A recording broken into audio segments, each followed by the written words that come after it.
Assalamualaikum warahmatullahi wabarakatuhu. Ang pag-uusapan natin ngayon ay patungkol sa kung paano i-purify ang puso. Mapipurify natin ang puso natin sa pamamagitan ng pagsuko natin sa sarili natin kay Allah Subhanahu wa Ta'ala. Sa paanong paraan? Sa paraang iyon ng paggawa natin sa lahat ng bagay na ipinag-utos ni Allah Subhanahu wa Ta'ala at pag-iwas sa lahat ng ipinagbawal ni Allah Subhanahu wa Ta'ala. Dahilan sa kung si Allah Subhanahu wa Ta'ala ang nag-utos ng isang bagay, ibig sabihin makakabuti yun sa'yo. At kung ipinagbawal niya naman ang isang bagay, ibig sabihin hindi yun makakabuti sa'yo. At maraming mga tao ang gumagawa ng mga bagay na kalugod-lugod kay Allah Subhanahu wa Ta'ala at nararamdaman nila ang kasiyahan. At may mga tao naman na gumagawa ng ipinagbabawal ni Allah Subhanahu wa Ta'ala. Oo, nakakaramdam sila ng panandaliang kasiyahan, pero kapag tumagal na, nararamdaman nila ang lungkot sa kanilang puso. At isa pa na kailangan natin gawin para ma-purify natin ang puso natin ay ang pag-alala kay Allah Subhanahu wa Ta'ala.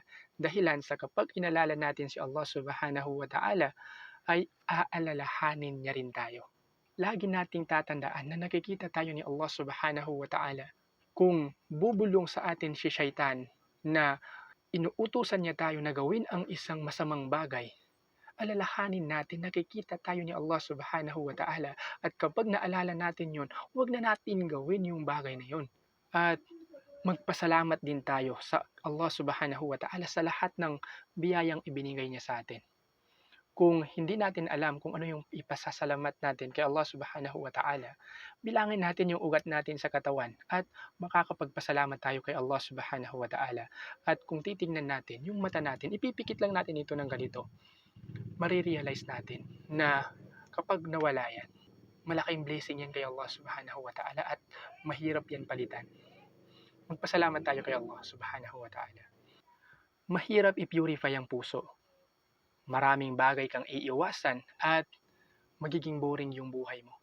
Pero once na masanay ka na hanggang sa magiging parang hininga mo na yung paggawa ng mga mabubuting gawa na kalugod-lugod kay Allah Subhanahu wa Ta'ala, at makukuha mo yung tamis ng iman, dito pa lang sa dunya, mararamdaman mo na yung paraiso. Naway gabayan tayo ni Allah Subhanahu wa Ta'ala na ma-purify natin ang puso natin. Wassalamu alaikum warahmatullahi wabarakatuh.